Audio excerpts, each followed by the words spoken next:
Since starting this channel, I have received more outreach from small business leaders who have an existing HR person, but feel like they need more HR. They may have watched the video on compensation or leadership development, and they say, our HR person has just never brought this up to us. Now, before you click away, this video is not about good and bad HR, and it's certainly not to blame that HR person. It's about what HR actually is and why, in most cases, one person simply cannot do it all. What I think a lot of people may not realize about HR is that there are actually 11 different disciplines under the umbrella of human resources. Now, some may break this out differently than me. They may have other things added in, but here is how I break those 11 out. The first one is recruiting. Sourcing, screening, structured interviewing, offer strategy, employer brand, all of this is its own specialty. In larger organizations, it's an entire department called talent acquisition. The skills required to build a recruiting function are entirely different from the skills required to run everything else on this list. Number 2 is compliance. Federal and state employment law, required notices and documentation, leave law obligations, classification of employees, investigation protocol. This is where legal exposure lives. A compliance gap doesn't really feel like anything until it suddenly costs 6 figures. Number 3 is compensation. So pay philosophy, job leveling, market benchmarking, pay band construction, equity analysis. Most founders have never had a compensation framework, and most HR generalists have never built one. These are 2 really different problems that look identical from the outside. Number 4 is benefits, carrier selection, plan design, cost modeling, enrollment, COBRA, ACA compliance. Benefits administration is its own operational function. Benefits strategy, what you offer, what it costs at scale, how it positions you in the market is something else entirely. Number 5 is employee relations and engagement. So things like conflict resolution, investigations, harassment and discrimination, how you handle engagement surveys, the design of those and the analysis, culture diagnostics. This is the area that generates the most founder calls about areas in your business. It's also the area where mistakes create the most legal and operational damage. Number 6 is performance management. So your review process design, your performance improvement frameworks, your documentation standards, your termination protocol. Most companies have a performance review. Very few have a performance management system. Those are really different things. Number 7 would be learning and development. Things like manager training, skills frameworks, onboarding curriculum, leadership development programs. This is the discipline that builds the people that build the business. It is almost always the first thing cut when HR is understaffed, and almost always the most expensive thing to fix when it's not there. Number 8 would be total rewards. So the full picture of compensation, benefits, recognition, career opportunity, and work environment. How you communicate it and how it positions you against the market. This is the strategic layer above compensation and benefits individually. And most companies just don't even have it. Number 9 is health and safety. So things like OSHA compliance, workplace safety programs, incident documentation and reporting. In hospitality, manufacturing, and similar industries, this is significant. In office environments, it is easy to deprioritize until it's a big deal. Number 10 is career planning and mapping. So things like succession planning, career pathing, internal mobility frameworks. This is what keeps your best people from leaving, not because they're unhappy, but because they can't see where they're going. Most small businesses have no answer to where does this go for me? And then finally, number 11 is HR strategy and planning. So things like workforce planning, headcount modeling, org design, people infrastructure, road mapping. This is the seat at the leadership table that HR is always talking about, the discipline that connects people decisions to business outcomes. It is the least likely thing to exist in a company that hired one HR generalist and called the HR function built. At the early stages of business growth, maybe under 15 employees, you don't need all of these. You're not going to have those. But once you get past that number, the disciplines on this list you need to think about grows. And by 50 employees, most of these are absolutely necessary. Now, what most small businesses do is just not have HR until the people stuff gets too heavy or they get sued. Most clients come to us around 15 to 20 employees, but we certainly have some who wait until later, 50, 60, 75. So for whatever reason, they realize they need HR and they decide to hire someone. They don't have the budget for a team, so they hire one individual to build their HR function. That's typically how that goes. Now, that in and of itself isn't the wrong answer, but understanding that HR is 11 different disciplines and not knowing what experience, if any, the person you are hiring has in any of them, that's the problem. So let me give you an example about this. I have over 20 years of HR experience. I can manage a lot of the disciplines on that list, but like anyone, there are those that I excel at and ones that I don't. And benefits is the one I do not excel at. I do not like them. They are very confusing to me. I'm still not sure I completely get the difference between a deductible, a copay, and coinsurance. I just am not super helpful at designing benefit plans or answering employee questions. But another member of my team is an absolute expert in it.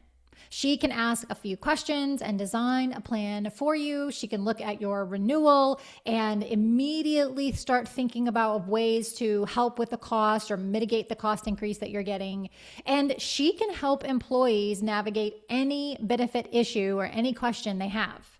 She was the first hire in this business partly for that reason. It was adding knowledge that I wasn't great at, even though I could do all the other things. The same is true for that one HR person you hire. They may be great recruiters, but not great at compensation. They could be great at employee relations or employee engagement, and they cannot keep up with compliance to save their life. I think it's safe to argue that 11 disciplines is way too much to expect anyone to do them all really well. So here are the two different types of HR hires I see the most in small businesses. The first one is the new grad or early career HR generalist. This person is going to potentially be learning HR on your dime. They will figure out recruiting and compliance. They can work with a broker to get benefits set up. They will be fine at the absolute basics. And over time, if you have the time to wait and they have the tenacity to learn, they can figure out the rest. But if this hire doesn't come until 30, 40, or more employees, you likely have things going on that are going to be out of their depth. The other type of hire is a more senior HR person, someone who has experience, and they may have even worked as part of a larger team or in a larger organization. They, like me, are probably pretty good at HR strategy, leadership development, employee experience, but they may be lacking in those more tactical areas like benefits or onboarding because they've been out of them for a while. And what's more is that because they've been out of them, they don't want to go back and do that stuff. They want to focus on growing the business, and they don't want to be in the compliance trenches every single day. So they do the bare minimum, or that stuff gets pushed to the wayside. Now, neither of these might be the wrong hire if their skill set matches what you need. But what I see more often than not is that at some point, their skill set limits the effectiveness of HR in the business. When these small business leaders have reached out to me recently about needing more HR and they have an HR person in place, they never really want to let that person go. That's certainly not the answer here. And I think that's really, really important. However they got there, they have realized what I have been saying in this video. It's too much to expect one person to be able to do it all, and they know it isn't the HR person's fault. They usually want to figure out how to keep the person, but get the extra support they need. Now, I have a few options for them, and I think it could work for you too.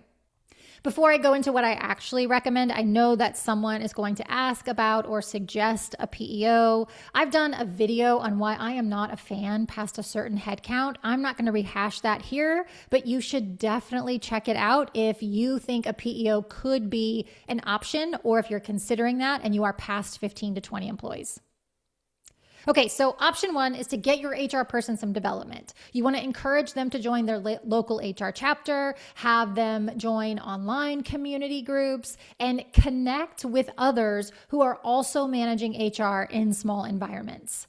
We have a podcast titled The HR Connection, which is geared towards those managing human resources in a 1 to 500, and it gives them practical tips from my team who's doing this inside of clients for navigating HR alone. They are going to need peers somewhere they can reach out to if they are, especially an HR department of one, they're not going to have anybody inside your business, so they have to find that outside.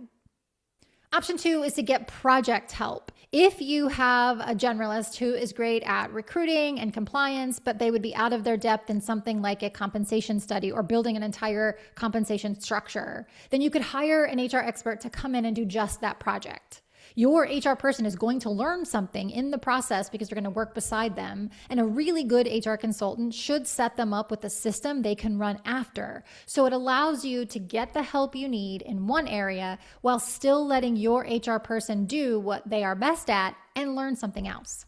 Option three is, of course, fractional support. I'm not going to lie, the way that a lot of fractional HR people work is a bit different than us, but because with us you get an entire HR team, we are able to supplement whatever your HR person cannot do. In small orgs, we can be the entire HR team if they don't already have an HR person, but orgs that are in the larger end of that 1 to 500 and they have an HR person, we can supplement and take on whatever they don't have time or expertise for. Now, I'm sharing this because so many orgs don't realize that that's even an option. They think it's either or, but it isn't. Keep your HR person, but allow somebody else, fractional support, to manage the things they can't or just don't have time for. Recognizing that it's just too much for one person is how you get the help that you need. So go back to our original discipline list, not as a judgment of the person you hired, as a map of what the function actually requires. If you can get through that list and honestly say every discipline has an owner, our person can handle that, who is equipped at your current stage, then you have HR. If you can't, you have a person in an HR role and a function that still needs to be built out. And in small businesses, your HR function, your people operations backbone should be fully built if you want it to appropriately and effectively impact business growth. If you'd like to talk more about this or just get more insight into small business HR, then you can connect with me on LinkedIn. My profile will be linked in the description box below. We also have a video. I did a LinkedIn Live about a year ago around what does good HR look like in a small employer? And it covers not only from the business side, you as a business leader, what should you be doing for HR to make sure they are set up appropriately, but also from the HR practitioner side. So if you have an HR department of one, or you have fractional support, or you're thinking about that, then that video might be a great one to watch to really help you understand what should a good HR function look like inside of your small organization. Thanks so much for being here. I'll see you next time.